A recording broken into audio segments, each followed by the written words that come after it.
inzira y'ukuri n'ukwizera abambwe ari we Kristo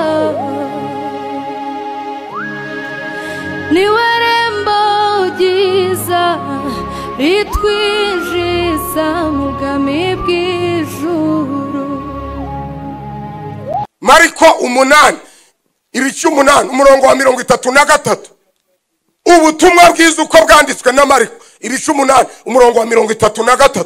Data yakuntumye ariko Yesu aragukiza izina utazi ko ari iryawe, aguha izina ryawe ritazwi n'umuntu wese. Nzabakuramo umutima mubi mbashiremo umutima mwiza, nzabakuramo umutima umeze nk'ibuye mbaha umutima musha, mbahe n'umwuka musha. Arasoza neza umwana. Soma.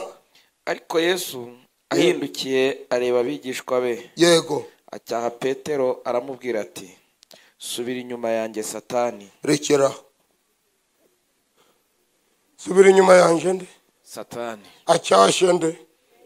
Taho yasengaga yamenye igihe yabereye shitani. Yarari kumwongorera ngo baragutera amasasu, ngo baragutera amabombe, ngo baragutsinda. Buza kugera ku cyiza ushaka kubacyo. Icyo uri cyo kibi virigi, ariko utazi ko uri cyo. Utazi ko kuko ntiwagwanya icyo utazi. Kikubuza kugera ku cyiza ushaka kubacyo. Benshi muri mwe mukunda Imana ariko ukaba utazi icyo uri cyo nuko wagizwe. Yes, dukomeze. Ngo barateka abana bati ibiri kumashigasha, naho ntibazi ibyo bagize ute, ntibazi. Werutse kubona umugabo wari utazi ko abajura bamuteye, araza bafite icyuma agira ngo ni umusekirite wiwe, aravuga ngo kingura vuba sha. Naho ari umujura uri gusohoka kubera ko atazi igihe yagereyeyo, ahobera uramutera icyuma. Ndi kugira ngo Imana iguhishurire ibyinjiye iwawe utazi ko byinjiyeyo. Satani afite uburyo bwinshi. Yinjiye muri Yuda, yarebye byose nubwo ari mu murwa ntawayoberwa ko bihiye. None iri jambo riravuze ngo bahishije. Yego. Barurira abagabo ngo barye, bakirya izo mboga baraboroga bati yewe muntu w'Imana, mu nkono harimo uburozi. Ntibarushya bayiryaho. Aravuga ati nimunzanire ifu. Aragenda yijugunya mu nkono. Aravuga ati nimwarurira abantu birire. Nuko basanga nta kibi kikiri mu nkono. Uyu mugabo ntiyakoze. Ibyari bipfiriye mu iyarura ntibiba bipfiriye habi. Ubuzongera kubitera ibipfiriye mu iyarura. Noneho dusome ibyapfiriye mu iyimikwa. Ibi byapfiriye mu iyarura. Uyu muzimu ntaba ari mubi. Nangwa n'uretse ntuteke. Uretse ntuteke we sasfi wazabigurisha abandi. Ariko uyu muzimu uhenga bihiye.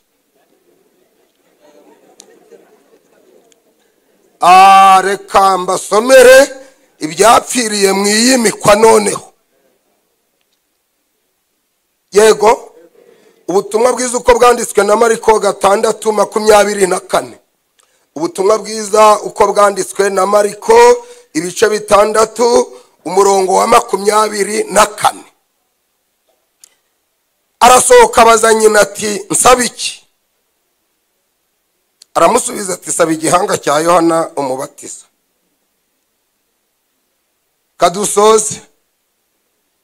Abibagirwa vuba kubera ukuntu uru rugendo rwangoye.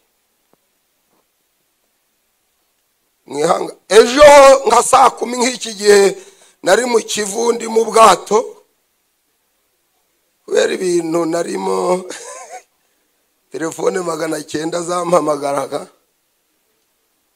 kandi ntazifataho imyanzuro nkibagirwa ko ndimo. Ariko ndashimira Kristo watumye mboneka ngaterana na Hoziyana. Vous êtes mes parents ni mvuka iwanyu niho nabatirijwe. Urumva ko tuba twahuriye hamwe tuvuka mu ndimwe. Ubwo rero wari wasohotse aze ashigikira umwana wawe. Ndamutse mbihombeyemo naba mpombye. Nabyutse saa 9 ngenda isaha n'igice n'umumotari ndamubura mubona byatinze ariko umwuka aramfasha. Ndakeka ko mushumba atasitaye cyane nahageze nka saa 3 n'izingahe. Agatima kawe natumye gake. Ibyo ngiye kuvuga byo biratuma ngiye kuvuga amagambo atuma n'abashumba baseka nubwo badakunda gusekana. N'abakungu n'abakire bose bagaseka. Mbitewe nuko urubuto rwa mbere rw'umwuka ari ibyishimo. Kandi nudaseka turashakisha impamvu yaba atishima. Iyo kode turayikuramo. Iri jambo aya dusomye abiri rimwe riravuga ngo bahishije.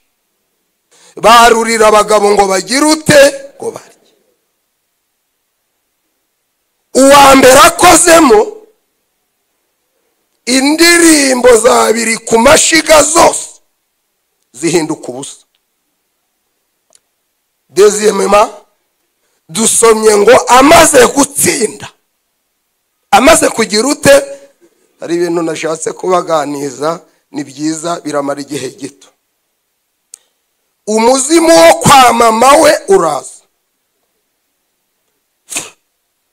Nshatse kubaganiza ko uyu mwuka wera hari ikintu akora ku muntu.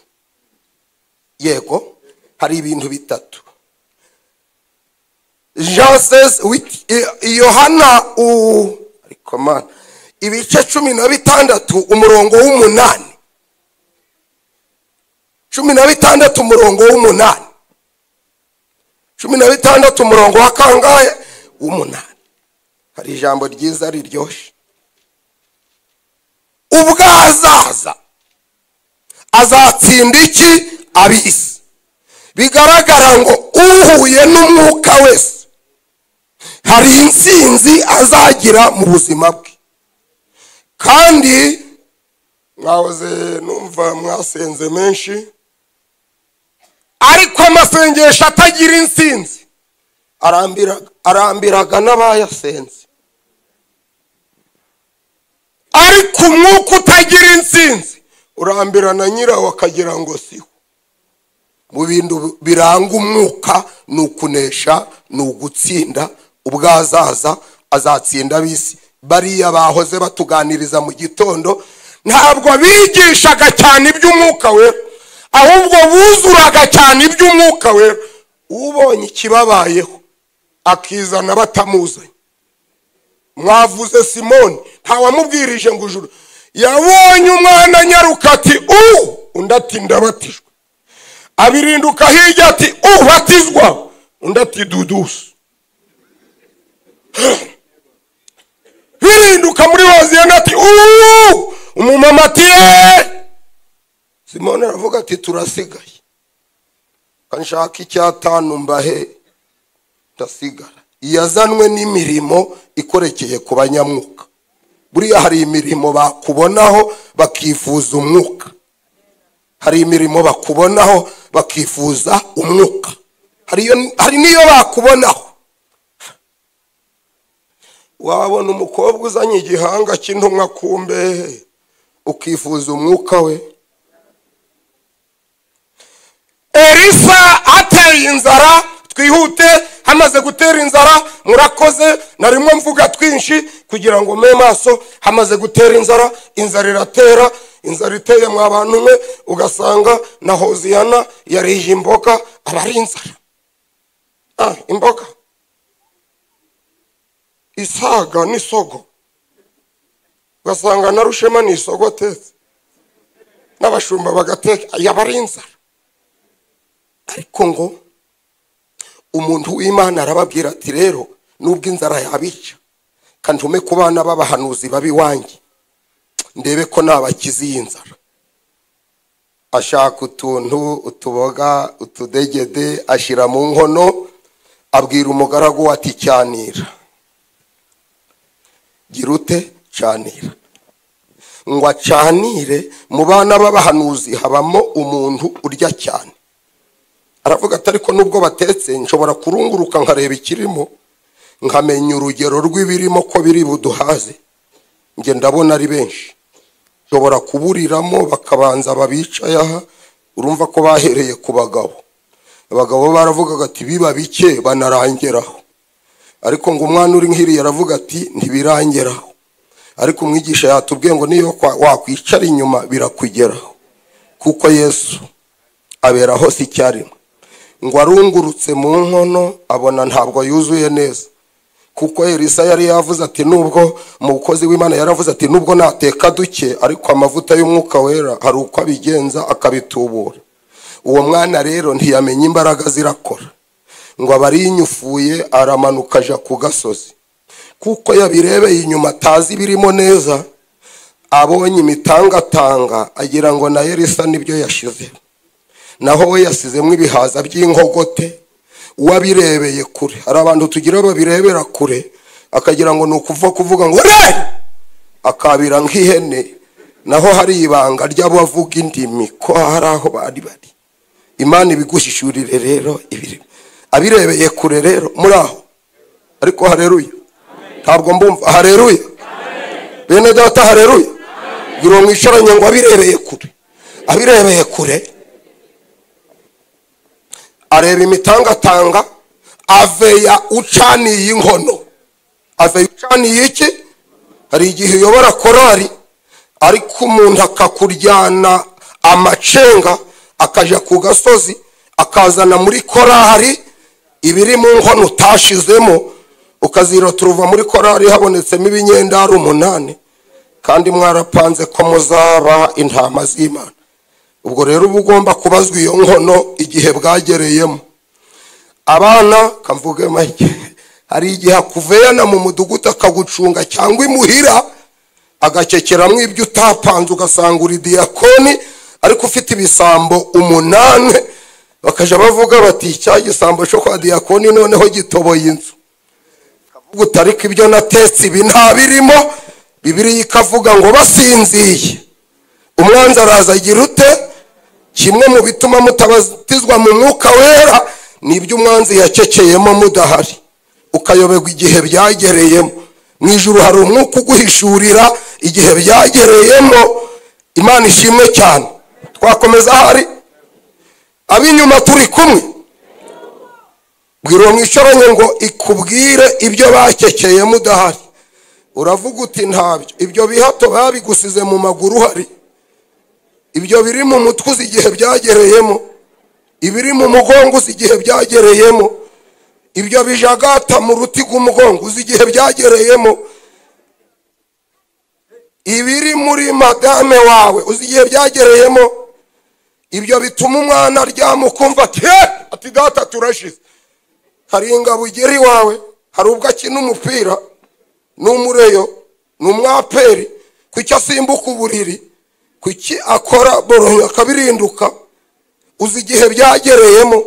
Ibyo bikumira insinzi y'umwuka wera, ibyo bikumira insinzi y'abahishije. Birinduka hirya utese uri kutuganiza ngo iki?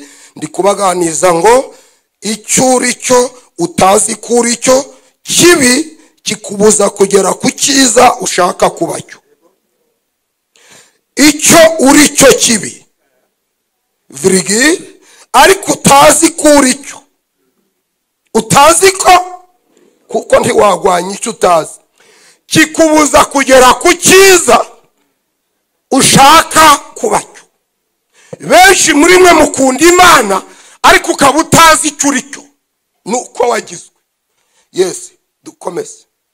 Ngo barateka abana bati biri ku mashigasha, naho ntibazi ibyo bagize ute? Ntibazi. duherutse kubona umugabo wari utazi ko abajura bamuteye, araza bafite icyuma agira ngo ni umusekirite wiwe, aravuga ngo kingura vuba sha. naho ari umujura uri gusohoka kubera ko atazi igihe yagereyeyo, ahobera uramutera icyuma. Ndi kugira ngo Imana iguhishurire ibyinjiye iwawe utazi ko byinjiyeyo. Satani afite uburyo bwinshi. Yinjiye muri Yuda ntiyigera amubwira ngo narinjiye, kandi ntiyamubuza n'izina, akomeza kumubwira ati Yuda ushinzwe umutungo, genda nkubikira intumwa. Yarenga hirya akabwira abikuzima ati turi bumuzane nimumureka akomeza azerere. Yuda bicyari cyo atazi ko ari cyo kimubuza kugera ku cyo ashaka kuba cyo. Uyu mwana aravuga ati birahiye, bakarabira kurya ibyo batazi ibyo ari byo. Dufite benshi basengera henshi bakakira byinshi, ariko byasoromwe mu misozi. Akamuhanurira ngo ahawe visa, atagira na rekomandasiyo ya paruwasi. Weburetse kadutuze murafashwa mufite icyo mufasha. Si yego ngo agiye muri Amerika atazi n'Inyagasabo nawe agataha, naho n'ibyo basoromye ku gasozi bagasoromera mu buhanuzi bwe. Ubundi byari byiza n'ibyo basoromeyemo, kandi baracyabisoroma nimudahabwa amaso y'umwuka. Baravuga bati abagabo nzi ni bake, baravuga bati mbo on va manger à commencer par le vera pasteur Rushema Ephraim bati stand up. Rushema arahaguruka ni fiyeri ryinshi, naho ntazi birimo. Umwana akajara bahumuriza ati muhumure biruzuye, naho nawe ntazi ibyo yasoromeyemo. Imana idufashe ngo agikora amati rubanda rw'umwami mu nkono harimo uburozi. Mu nkono harimo iki? Kambaganiza, mu nkono harimo iki? Baravuga bati vayo, ngwino weho, ngwino. Baravuga bati vayo, ihute. Bati si wowe wahoze ucaniye? Ati ninje. Abariye ubonye uko babaye? Ati ndababonye. Uburozi burashinjwa nde uretse weho wayicaniye? Abicaye b'abahoziyana baravuga ati n'ubundi tumuvuga. Naho uyu abaye umurozi atazi ko ari umurozi, abigizwe n'abamuciye. Ikimana kikurinde rero, hari icyo uri cyo utazi ko uri cyo, kuko ntiwakigize, wabikozwe n'abaguciye inyuma. Ariko mu ijuru hari Imana yajugunyemo agafu. Muvuge ngo ikajugunyemo, kandi ikajugunyemo. Igira ute? Rambura ukuboko kw'iburyo ngo igira ute? Ni wewe uzaho yakajugunya aho bisharirira, ariho igira ute? Ngo aje kwicara, baravuga ati hagarara, sobanura. Aboroze utarora. Ngo aravuga ati excuse me, nge nta bintu nashizemo. Ngo umwana wabijugunyemo abonye bari gufata batetse, ngo araza yiyicarira ngaha ati mbiswera. Iyo nashatse kubabwira icyo kintu kimwe, iyo utakize karande niziva mu gasozi, urwana intambara ziruta izuwakugize ko. Uwakugize ko aba yihagarariye, naho weho ugenda ugira uca utinja numva ikizamutse mu itako. Ariko uwakugize ko afite amakime n'amataye avuga ati ndacabyongeza. Ariko nabaganirizaga ko umwuka wera yaje kumaraho iyo mirimo ya shitani. Iyo umuntu ari muri Kristo Yesu aba icyaremwe, ibya kera biba bigize ute? Ngaho je kuba wicaye gatoya, kambabaze katuvuge mu kinyabupfura. Yabaye umurozi azi ko ari we. Hari icyo uri cyo utazi ko uri cyo, nicyo gikumira icyo ushaka kuba cyo. ngaho data wacu kuva mu gakinjiro. Abafilipi 3:2 havuze ngo iki? Abafilipi 3:2 havuze ngo iki? Oya nushaka nduhaguruke bati soma wicaye. Abafilipi 3:2 ibice 3:2 havuze ngo iki? musohoreshe umunezero. Abafilipi ibice 3:2 mwirinde zambwa, mwirinde inkozi z'ibibi. None kugira ngo utavunika rekeraho.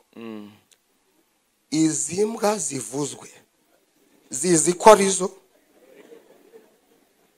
wamenya ko uriyo ukarara uriyo, wahita uhaguruka ukavuga uti munkizira izina mu izina ryanjye. Ahari turi kugenda ntabwo twakora amakomantere atari mu byanditswe, mwansinda turasoma ibyanditswe. Abantu bari barimo nishimiye ko data wa twese, naho umwanditsi avuga ati muririnde za kanere kurivuga ikinyabupfura kitaba gike. Reba kuba wicaye mu iteraniro ukaba witwira izina kandi bakwita ini nawe ukaza uti je m'appelle Joy, j'habite à Nyabihu, je suis né en 1966, cet enfant avec une femme. Ugaprononcera ibyo bintu, ariko mu ijuru baraguhaye izina. Niyo babita ihene, niyo bavuga ngo mwirinde za hene, wajyamo brochette. Niyo bavuga ngo wirinde za ntama, wajya niki. Ariko kumva umuntu ufite pikapu agirira izina, ça peut provoquer autre chose. Mais aujourd'hui hari imbaraga z'umwuka zinagamwa agafu, iryo zina rikakuvaho ukakira izina irisha. Unesha nzamuhibuye ryanditseho izina ritazwi n'umuntu wese keretse ugize ute. Bwira mwicaranye ngo Imana ikurinde izina ribi.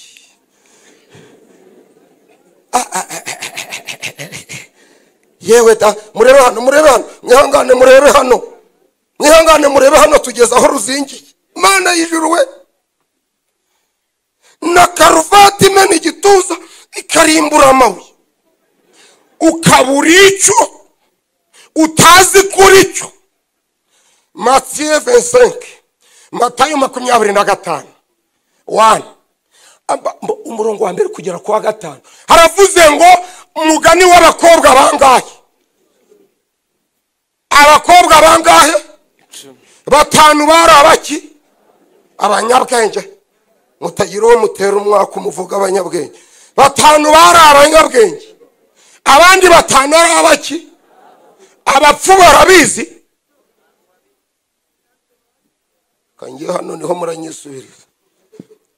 Icyo uri cyo utazi kuri cyo kikubuza kugera ku cyo ushaka kuba cyo. Niyo mpamvu uyu mwanya mu ijuru hari umwuka ubasha kuguhanaguraho icyo uri cyo utazi kuri cyo, kugira ngo akugire icyiza ushaka kuba cyo. Ababyakiye muvuge ngo amen. Bamenye ko ari abapfujyari. Umukwe agize ute? Wamenya ko uri umupfu ntuje kwivuza, wavuga uti ngiye ku bitaro, namenye ko uri umupfu. Baririmbye ari abapfu, bacuranga ari abapfu. Urumva nawe ntiwabatiza umupfu mu mwuka we. Namwe hari abantu murenganya, waje kureba umurambo ngo ngwino ngo usengere ubatizwe, n'abazima batawubatijwe musheri. Mwana we, icyo uri cyo utazi kuri cyo kikubuza kugera ku cyiza ushaka kuba cyo. Uzize ibanga ry'uyu mugome. Uyu wo hejuru ni umugome cyane. Uyu wo hejuru ni umugome, aguhisha icyo uri cyo, akakwita icyo utari cyo. Ayitatu kabuye arimo ntukureho icyo uzira, ayitanu kabuye arimo ntukureho icyo uzira, akakiguhisha. Nguwo kanyarira kizabonwa samatare, ubutayu urabwirukana karandi ugahirika amabuye. Waza umukwe yazaza, ikimenyetso cyerekana abantu nk'abo bipfira mu iyarura no mu nsinzi. Ngaho mureke mvuga kandi muraho. Haleluya. Ariko haleluya. Ntabwo mbumva haleluya. Mwayimpera icyubahiro. Tushobora. Uwitwa Nikodemu yarapfuye atavutse. Yarapfuye atagize ute? Ntabwo mbicuritse niko mbivuze. Mufite abantu bazapfa batavutse, bashaje batavutse. Yaravuze ngo umuntu yabasha kubyagwa ate kandi agize ute? Ntiyarapfuye atavutse. Ntabo muzi niba hari ishano nugupfa utavutse. Ariko uyu munsi hari umwuka uguhishurira icyo uri cyo, ugakuraho icyo uri cyo kibi, ugashiraho icyo uri cyo cyiza, bikuririraho ikakubatiza mu mwuka wera. Kanze mbaganiza kandi Mana ya Aburahamu, urwandiko rwa kabiri rwa Petero 2:12. Ihute mubyeyi, urwandiko rwa kabiri. Ngewe ndi kugira ngo nkuganize ngo uyu mwanzi aya masengesho amara iminsi 40 batabatijwe, haba hari ibanga ry'ikuzimu ryaje. Umuntu akabicya atazi ko ari cyo, akabigendana iminsi, akabimenya abandi bari kwaruriza umwuka wa kwarura umuborogo. Ariko data bidukize. Urwandiko rwa kabiri rwa Petero ibice 2:12 hatubwiye ngo iki mushumba? Ariko izo nyamaswa abantu, rekeraho izo nki, ariko wasubiramo izo nki. ariko izo nyamaswa abantu, none ko umaze imyaka myinshi ugenda, numvishe ko wageze mu mahanga, hari iyo wabonye? Oya, hari iyo wabonye? None Bibiliya irahishuye ngo hariho n'inyamaswa.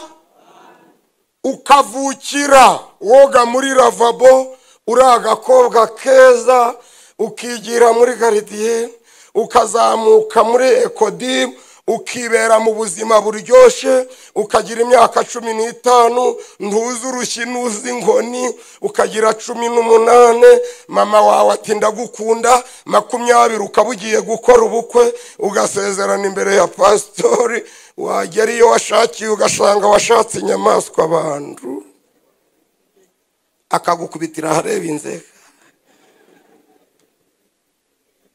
Izaga kiza zikakuvaho ukasigara uraririmba ngo ngewe naragowe, kandi wararirimbaga ubuntu butangaje. Akaba ariko umenye uwo washatse ko washatse inyamaswa. Ngaho kamvuge nitonze. Hari inyamaswa zavukanye na Yosefu, sizo? Ntabwo zasengaga.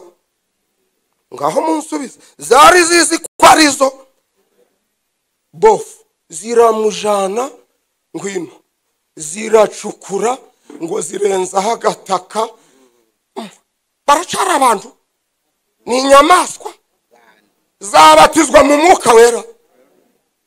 Ariko mushumba ko kutaragirira ibihembo, ihangano mbwira umuntu usanze mwene se ari kumurenzaho itaka, wagira iki? Wamubatiza mu mwuka wera? Nuko vuga uti abanza gukuraho ibyo. Noneho Imana iravuga iti ubwo muri inyamaswa abantu nzabana na Yosefu gusa, ngendane na Yosefu gusa. Ifata umwuka wose bari kubatizwa, iwucuncumura kuri Yosefu iti wowe bahiga, wowe bagwanya, wowe birukaho, iyakirira utuvuta tw'umwuka wera. Bwiro mwicaranye ngo basigara barareba nk'inyamaswa, ntibamenye iyerekwa, ntibamenye ubuhanuzi. Imana idufashe kandi tugerereze ije kwiyicarira bwana wa baba we. None mushumba Bosco ngo dusengere umuntu abatizwe mu mwuka, yaragize inda akayikuramo uruhinja akarutaba, yarangiza ntiyatura akaza hano simba mwana riboko masia sokiyotiki wera uruwe umwami. Uwo mwuka yamanuka. Ntibishoboka ko abizi bagira ute, ariko mu ijuru hari imana igukiza iryo zina ikaguha izina risha, kandi biraba nonaha. Iryo Imana ishimwe, iryo zina wari utazi rirakurwaho n'agafu Imana igiye kujugunyamo, ugataha uri icyaremwe gisha, ibya kera bikaba bigize ute, bishize. Irabishoboye ngo muvuge ngo amen. Ntabwo ndi kubumva, mwihangane. Irabishoboye ngo muvuge ngo amen. Ibyahishuwe 3:9, ibyahishuriwe Yohana. Mumbabarire, nashatse kuvuga ibintu bibiri bituma umuntu atabatizwa mu mwuka we no kutimenya birimo, ariko yamenye icyo azira gikuraho imbaraga z'umwuka zikamanuka. Ntabwo uzize kudasenga, uzize icyo uri cyo utazi kuri cyo, ariko ijuru riragikuraho mu kanya.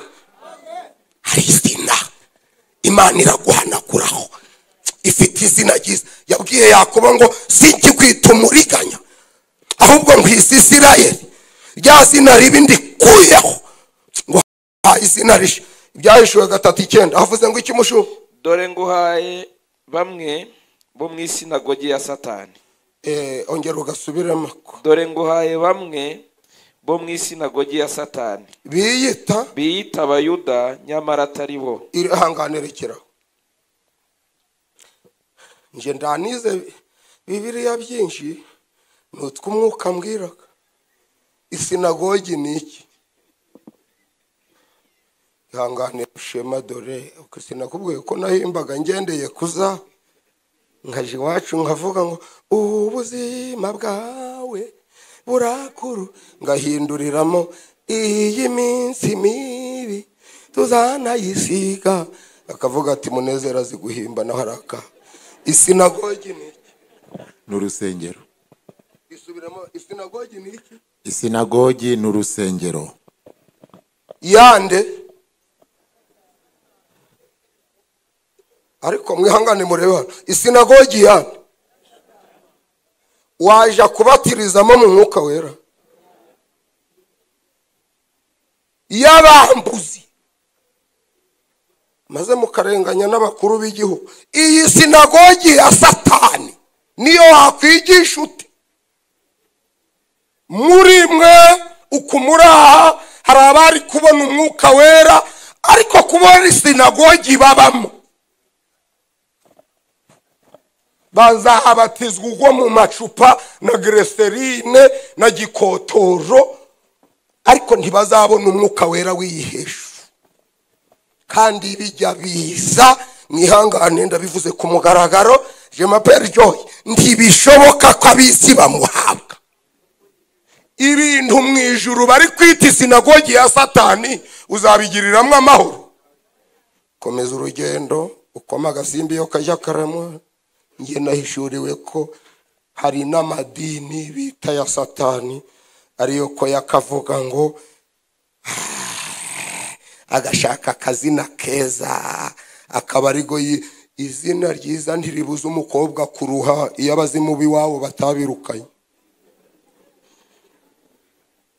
Niyo yaba yita mugeni wa se na se useka amasara agaseseka, ntibituma adahitanwa na nyababyeyi azize karande yiwabo.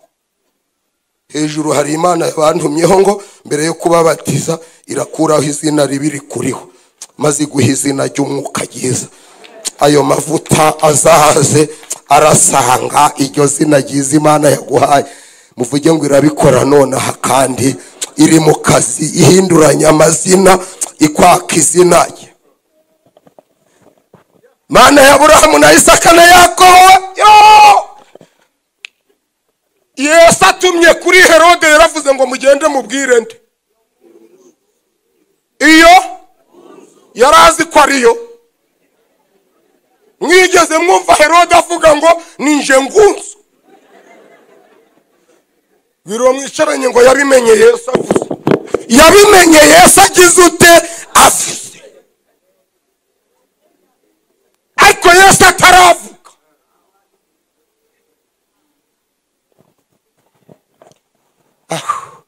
Ndaruhutse. kandahe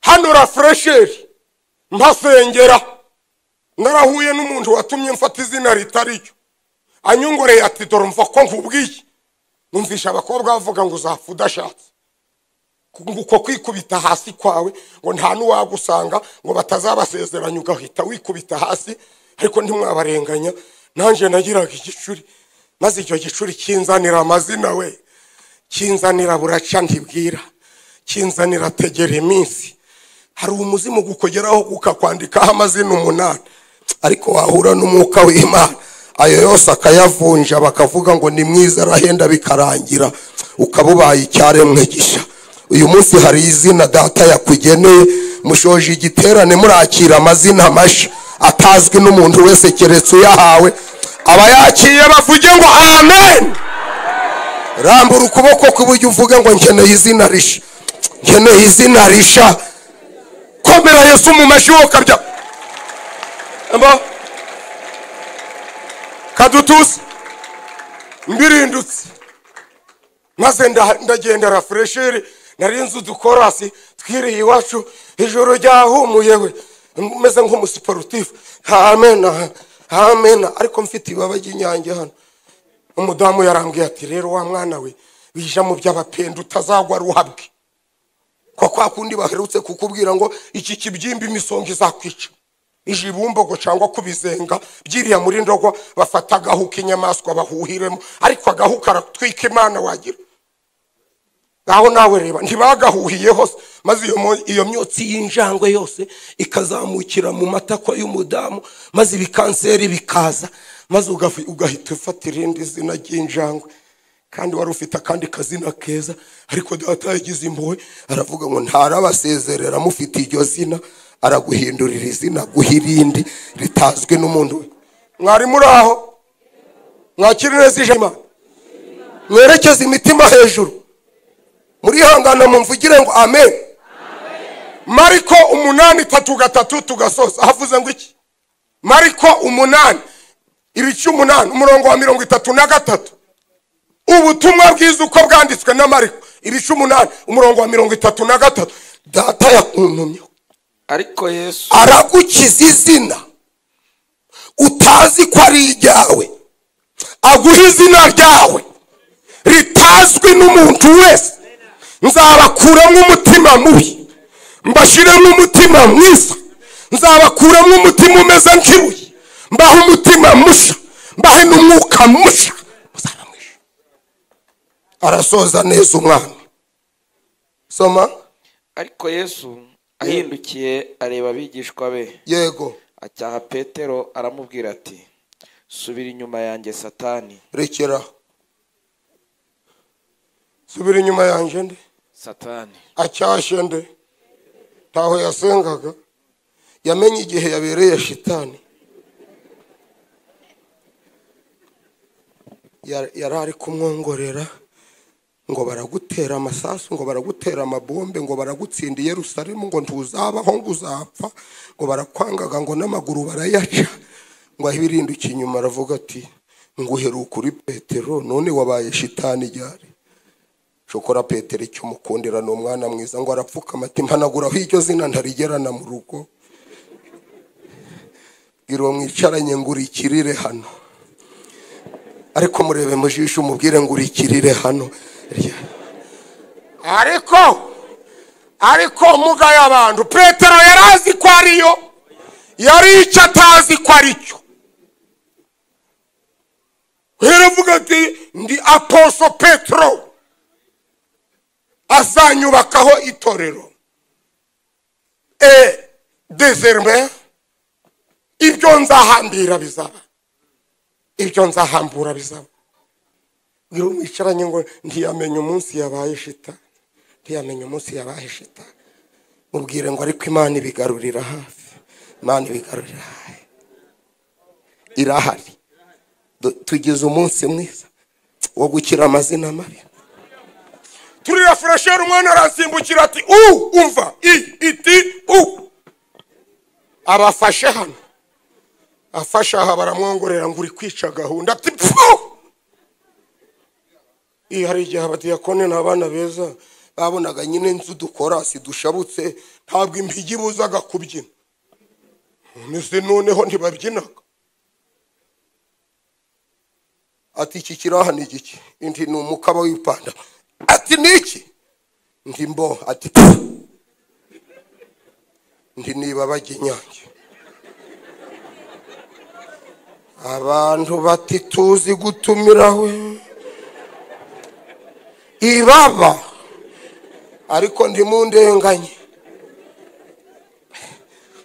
umva igituma dukizwa mwihangane muvuge ngo Yesu ni umunyembabazi umva igituma dukizwa naragendaga nadirija naja nko mu byo kudirija ariko icyarinshizeho ni ukwikubita hasi kwinshi maze bakavuga abaririmbye n'abana beza bakongorera bagakora inama bakagira ngo nta muntu uzambwira bakavuga ngo muzamubwire afate ikiruhuko amanze yivuze ngo iyo yukubise hasi bitukishaga korariya naho nje bagira ngo baranze naho babuze iyo banshira mbonye rero uwo muntu wasohotse akangirira inama ngira ntiribabanda no gupfa no gupfa kandi ahubwo rizana n'ibyo mu nyange bitambagaho biba byinshi iryo baba rifasha rijana muziko bararitwika bazana ivu rimeze guca baravuga ngo ntuzigera wongera kwikubita hasi ngo ubaye mutaraga kugeza igihe mwe muretse kuva ubwo mba numva mfite ibintu by'amakime imen esprit we mba ubu nabyutse saa 9 ngenda isaha n'igice numva ntananiwe n'imvura iri kugwa kandi singira ibijyo nanikwa singira ibiki singira amavunane yankijije izina ry'igicuri ndavuga nti kuva ubwo nashatse kubibabwira kuva ubwo ndavuga nti wa mukobwa we nubwo utari pasitori sindagukunda ariko nijyanye nzagira ute iryo zina riraha kankubwira ukuntu umwuka yanumunyunamuyeho abajura iyo muwuzuye ndi mugatenga abana barambanurira ngo mvuko ivuganye nawe ngo igukijije abajura ndara mugatenga hitwa kwa mama Rore maze bigeze nijoro abajura babiri baza mukwanje mu birayi bararaha baza bataziranye bahuriramo ndi kuvuga umwuka nje mfite icyatumye nkunda umwuka ntabwo ari ukumunyigisha ni imirimo nabonye niyo wamutukute ndamwemera tibasengera ariko mbonye ari kugenda n'amaguru namugurira ka kofi nimubishobora muvuge ngo imirimo y'Imana yerekanirwe kuri twe umurimo wa mbere Imana irakora ni ukuguhanaguraho izina utazi ko ari iryawe ikaguha izina risha ibindi bizizana amavuta azakurikira iryo zina umva nkubwire nimero z'umudamu wanje ni 781 usohoka mu telefone ngo vuga Imana yabafatiye ibisabo bibiri bifataniramo kuko umwuka yavuze kimwe kigira ngo ninje ikindi kiti barinda babisangamo biri gukirana ngo ndekura munezero ndi mu gatenga shevere y'abari buretse gabanya kwitorero dufite muri ADPR tugira itorero ryitwa Gahungeri niho ntuye rivuka he ku gikorwa cy'umwuka kimwe cyabaye mu cyumba nari inyoboye umuntu arishushanya gucaraza arasenga irina gahirya areba imashini doda yaje arayiba arayija Venansia irindi ni Teripoli ubu yarashatse ashaka afite 56 asengera Gahungeri nuba aracahari mwabaza umuvugizi arebye mu mazina yamubonamo aravuga ati nanza agasuzuguro k'abadayimoni kadusenga twumva iyi mashini yagiye apfukamye ati mwumva uko ivuganye na ati kijanye nsaba Imana bwira mwicaranye ngo imirimo y'umwuka ituma bituma bakunda umwuka. Naho ubwo Imana yari yapanze kunshaha abajura. Turagenda tugeze wati zana imashini idodiriyoni. Sayimana ati murampe ijana nimutayibona. Venansi yo tuvuka ivuganye nawe. Ati reba ku musego. Biro mwisharanye ngo umwuka kubita naza azahatsinda. Sayimana ati kandebe ko gihari. Kandebe ko kigize ute. Abarakizanya ati mwende mu gishikiri ndi uramba ayabantu natereje Venansi ati irambwiye ngo nturihishe si wewe ugifashe gifashwe n'umwuka. Turata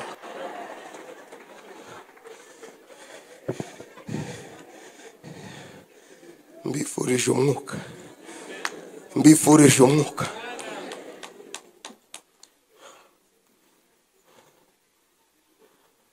Narindirije agakorari habaronshi ya Jehova Yire.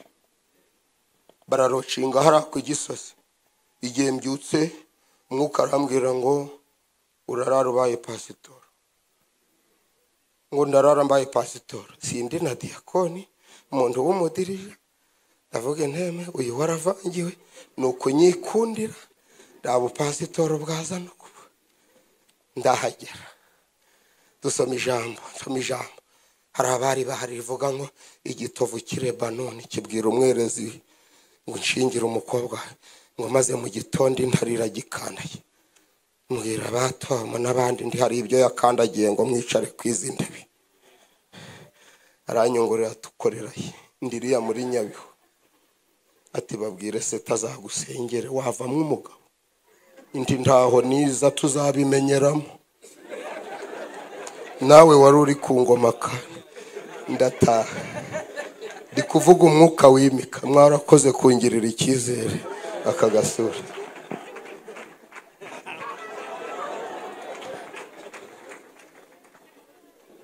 Ndataha nja guca imihembezo y'ibishimbo ndimo witwa Ndizeye Sharara telefone atiza n'ibyangombwa byawe. Sinagize ndiko nawe nato.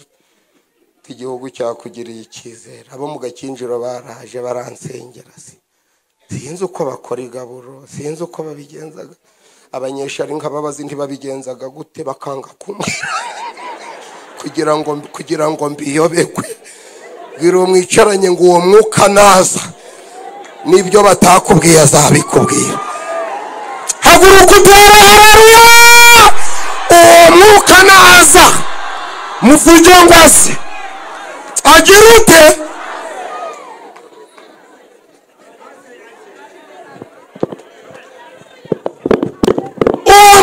Naza azabigisha.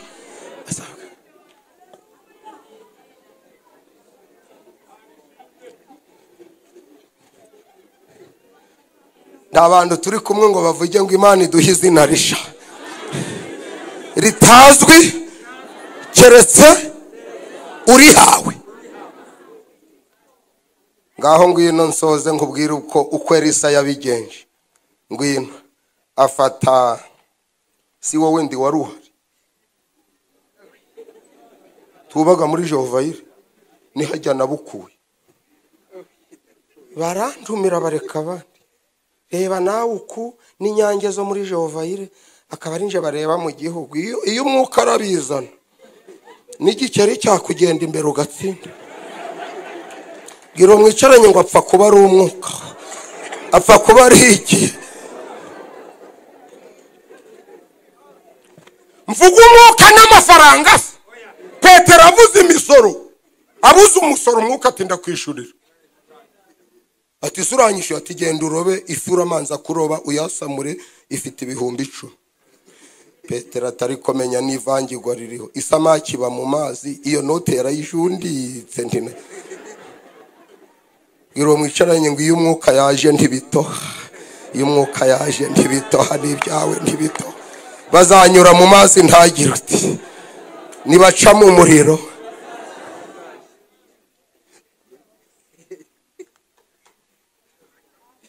Reka mvuga umwuka n'ubukwe. Mfite umudamu witwa Vestine. Yakirijwe mu cyumba yaje gusenga ari umukatolika. Amavuta aramanuka yazanye ishapure. Vesina wanje ninje wamubwiye agakiza arakiza. Ndamubwiraga ndigabanya karindi wabatijwe wambereye umushitsi. Acagagura mindi midara arabijugunya. Ndamubaza ndi wakiye ndati nakiye Yesu n'umukiza hari ibyo mbonye. Biro mwicaranye ngo none niwe tubanaka. Habaga igihe nketse indi mpamvu duhuza nuko yenze ku mavuta ndiho akayamushiraho bigahawaniramo nka leta y'ubumwe. Ari wowe akanga umwuka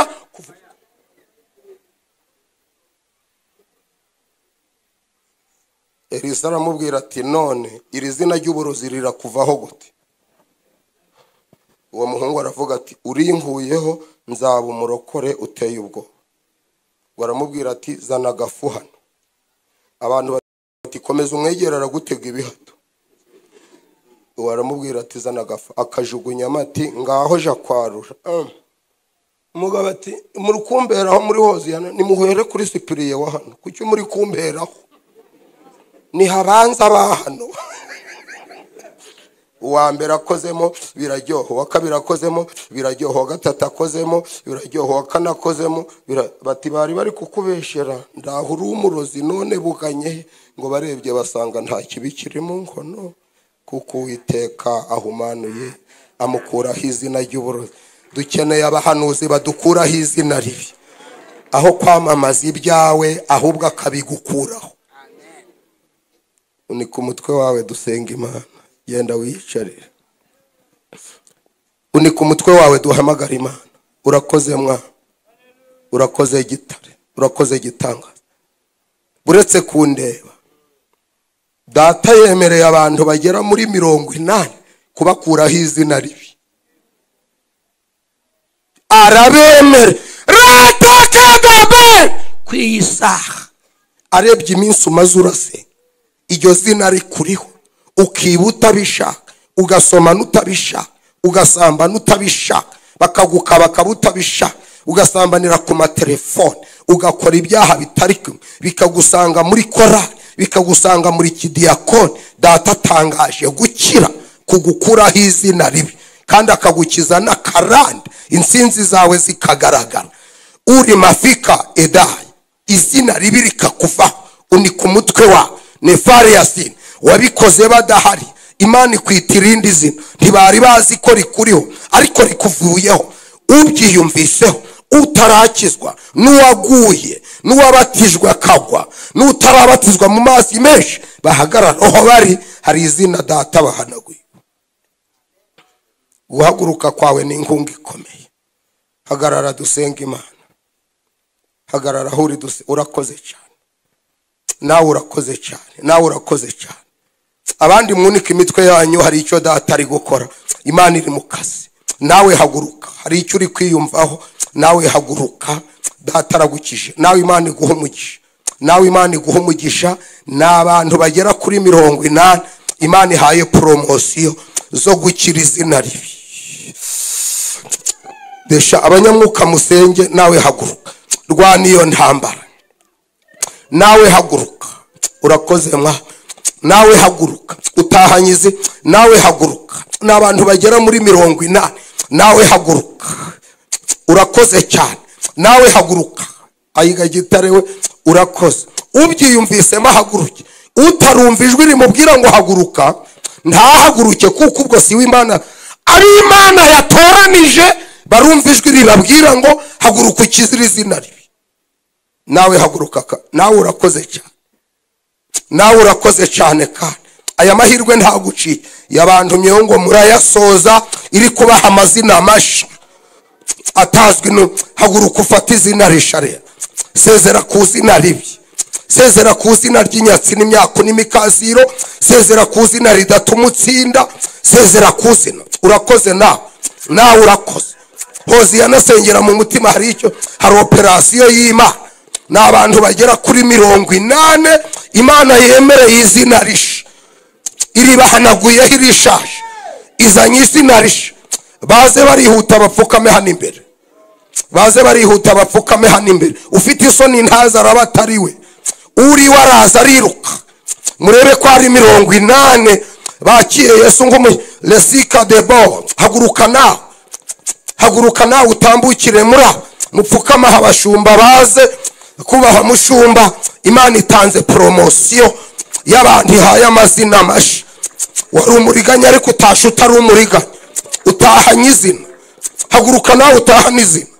Haguruka nawe mada utahanye izina.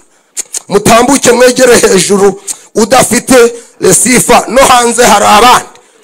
Data yemeye imbabazi, akuyeho icyakugiza umujura, akuyeho icyakugiza umusambo, akukuyeho icyaguhaye izina ribi.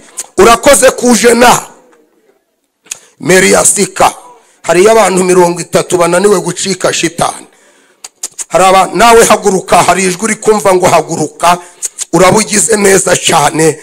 Ihangane uze na ningingo umushumba ahamagara Imana kubwaba bantu. Mwegere hino. Ndasaba muzehere yenza azafate mikrofone ahamagara Imana. Mwakomera Yesu mu mashikando ukoze ibi bintu. Arakoze cyane arakara. Reseme fika de Boriasia. Katumwinginga senga Imana. Duhaguruke twese. Mana turagushimiye. Uyu mugoroba utugeneye Nyaguhora ku ngoma kugira ngo twakire ijambo nk'iringiri rigeze ku bantu bawe, abagaragu bawe, abaja bawe. Bararyakiriye Nyakubahwa, bumvise ijwi ryawe, baraje Nyaguhoraho, bapfukamye imbere y'amaso yawe kugira ngo bavaneho izina ribi, bavaneho izina ribi, ubaha izina ryiza, izina riguhesha icyubahiro. O Nyaguhora ku ngoma, ubavaneho izina ribi, ubaha izina ryiza, izina riguhamya, rivuga imirimo wakoze, rivuga ibyo wakoze. Bahindurira amateka, bahindura amateka Mana, bahindura amateka mu miryango yabo, bahindura amateka mu mirimo bakora, bahindura amateka mu mibereho yabo, bagira izina rishya. O Mukiza wacu mwiza, ubwiza bwawe kuri bo, bakwakire Nyaguhora ku ngoma. Ugume muri bo, ugendane nabo, umwuka wabayobore, umwuka wabagira inama, umwuka wabigishe. Mana turagushimiye, urakoze Yesu, urakoze kubagira imbabazi, urakoze kubijeje, urakoze Nyaguhora ku ngoma. Kuhereye none batahanye izina rishya, bazarigendana none no kugeza iteka ryose. Urakoze kubyemeye, n'uhabwa icyubahiro, urabikwiriye kuko imirimo ukora iratangaje. Urakoze Yesu kubikoze, tubisenze mu izina rya Yesu. Reka umushumba bagira inama, reka umushumba bagira inama. Muhagaza, muhagarara aho ngaho, muhaguruke defika. Ariko mwabatunga ibiganza ngo Imana ibahe izina rishadi. Mubibatureho ngo tubatuyeho izina risha. Hanyuma bakomeye banze guhaguruka basange Yesu ni mugoroba. Nimuhagarare, murambura ikiganza cyanyu cy'iburyo. Yego yego. Nimurebe itorero. Lefari ya pika de God. Muvuge muti mwegere hino, mwegere hino. Mumanuke mwegere hasi ntacyo. Mwegere hino ntamazi y'Imana. Ariko buriya ndi ngahoze yana nakomera n'Imana mu mashiko kuko Imana ikora imirimo n'ibitano. Muyivugiriza impundu ntakitwaye, irakoze irakara. Loshari mafika de bo. Yego. Muvuga uko vuga musubiremo. Yego. Turihanye, ntago tuzasubira gukora ibyaha, twakiriye izina rishya, ntago tuzarireka, ntago tuzahinduka, tuzahora twubaha Imana none no kugeza iteka ryose. Imana ibidufashemo. Mwihangane muhaguruke mwese noneho dusenga Imana. Imana yacu ibafashe mu izina rya Yesu. Hari icyifuzo ngiye gusengera no kugira ngo Uwiteka ahumanura ibyacu tutazi igihe byahumaniye. Aya turi gusenga agere ni muhira, agere no ku bana bawe. ibintu utazi igihe byahumaniye Imana ibihumanure mu izina rya Yesu. Ntabwo mbumva muvuge ngo amen. Ntabwo mbumva muvuge ngo amen. No kubana bari ku ishuri ijugunye y'agafu, no muri botike yawe ijugunye y'agafu, no ku marembo yawe ijugunye y'agafu, no kuwo mwashakanye ijugunye y'agafu, no mu kazi ukora ijugunye y'agafu. Ibintu utazi igihe byahumanuye bihumanuka mu izina ryande Mana ya Aburahamu. Mu gihe cyo gusenga amasengesho yacu agera kure cyane, atambuka n'inyenyeri, umutima uzatuza n'umucyo uzaba mwinshi. Niba dukurikiye inzira y'amasengesho mbere yuko dutaha setifaki ya deshera, dutumye umwuka agera aho tutagera, umwuka agere ku bacu, umwuka agere ku bitaro, umwuka agere muri Faisal, umwuka agere ku mipaka y'igihugu, umwuka agere mu mahanga, umwuka agere ku byacu byahumanye, agera aho byapfiriye. Tugutumye aho byapfiriye, tugutumye aho byanukiye, babishizemo tutabizi, babiroshemo tutabizi, babicekeyemo tutabizi, babicekera muri visa ntiyakora, babicekera muri pasiporo ntiyakora, babicekera mu maguru ntiyakora, babicekera mu mbavu ntizakora, babicekera mu nda ntitwaheka, babicekera ku mugongo ntitwashira umugongo, babicekera mu mafaranga ntitwayibona. Inyatsi ziratwuzura, ariko ushogeje igiterane uvuga ngo ujugunya agafu aho bajugunya uburozi, uhajugunya agafu, utahasanze nta kibi kirimo. Zenefaki ya doshe resi kategoria karameka. Ndakumva uriya mukobwa asange nta kibi kirimo, uriya musore asange nta kibi kiriyo, uriya mumama asange nta kibi kiriyo, abashumba basange nta kibi kiriyo, nanjye nsange nta kibi kiriyo. Tenda majabu, tegeka. Hoziya nisange nta kibi kiriyo, urwihuse basanga ari nta rurimo, impanuka basanga ari nta zirimo, ibihato basanga ari nta birimo, amahembe basange nta yarimo, pornogarafi basange nta zirimo, ibinyendaro basange nta birimo. U Rwanda rugire amahoro.